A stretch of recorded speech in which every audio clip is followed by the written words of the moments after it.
College থেকে, বুঝলেন তো? কলেজ থেকে এসেছি বলতে আপনাদেরকে একটু সচেতন করতে। সচেতন হচ্ছে স্যানিটাইজেশন প্রোগ্রাম, বুঝলি? এবার কি স্যানিটাইজেশন বলতে বুঝলেন তো কিছু?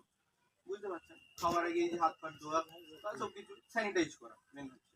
এই যে বাড়িতে যারা আপনাদের সদস্য আছে ওদেরকে আপনি একটু সচেতন করিয়ে দিবেন যে খাওয়ার আগে মেনলি যেন হাতটা ধুয়ে নেয়, সাবান হোক স্যানিটাইজার হোক যা দিয়ে হোক, মেনলি হাতটা ধুয়ে নেবেন তারপরে খাবার খাবে। বা ঘরের মা ঠাকুমা কাকিমা এরা আছে রান্না করবে, রান্নার আগে সবজিগুলোকে একটু ধুয়ে নিল, থালা বাসনগুলোকে ভালো করে একটু ধুয়ে নিল, তারপরে খাবারটা খেলো। কেননা মেন আমাদের হচ্ছে খাবার, আর খাবার খেয়ে আমরা হাত দিই, কাটা ছেড়ে যেহেতু হাত দিয়ে খাই, হাত দিয়ে মেনলি আমাদের রোগটা সংক্রমণ হয়।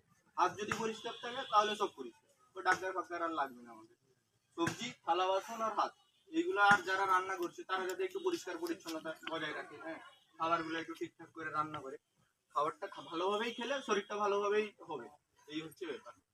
বাড়িতে সবাইকে বোঝাবেন, মেনলি ছোট থেকে শুরু করে বয়স্ক বৃদ্ধা যারা আছে সবাইকে বলে দিবেন খাওয়ার আগে যেন হাতটা ভালোভাবে স্যানিটাইজ করে তারপরে খাওয়া। বা শৌচালয় থেকে এলো তারপরে হাতটা স্যানিটাইজ করে দিল, অনেক সময় স্যানিটাইজ করে না, বিশেষ করে ছোট বাচ্চাগুলো, হ্যাঁ, যারা স্যানিটাইজ করে না তাদের মা ঠাকুমা এদেরকে একটু গাইড করে ওদের যাতে সাবান দিয়ে হাতটা ধুয়ে নেয়, হ্যাঁ, সাবান দিয়ে হাতটা ধুয়ে নেয়। তাহলে কি হবে, পরিষ্কারটা আমাদের দূষণ মুক্ত থাকবে, পরিবেশটা আরো মানে সুস্থ সবল হবে। আর আমরা সুস্থ সবল থাকলে পরিবেশও সুস্থ সবল থাকবে, আমরা সচেতন থাকলে আমাদের পরিবারও সচেতন থাকবে। এই হচ্ছে আমরা এসেছিলাম স্যানিটাইজারের ব্যাপারে বোঝাতে আর কি। বাড়িতে যে আপনি রান্না বান্না করুন বা আপনার বৌমা যেরকম রান্না বান্না করেন, ঠিক আছে, রান্না বান্না করার আগে সবজিগুলোকে ভালোভাবে একটু ধুয়ে নেওয়া, থালা বাসনগুলোকে ভালোভাবে একটু ধুয়ে নেওয়া, ঠিক আছে, পরিষ্কার পরিচ্ছন্নতা বজায় রাখুন। আবার খাওয়ার আগে সবাইকে একটু স্যানিটাইজার দিয়ে হোক বা সাবান দিয়ে হোক হাতটা ধুতে বলা, ঠিক আছে।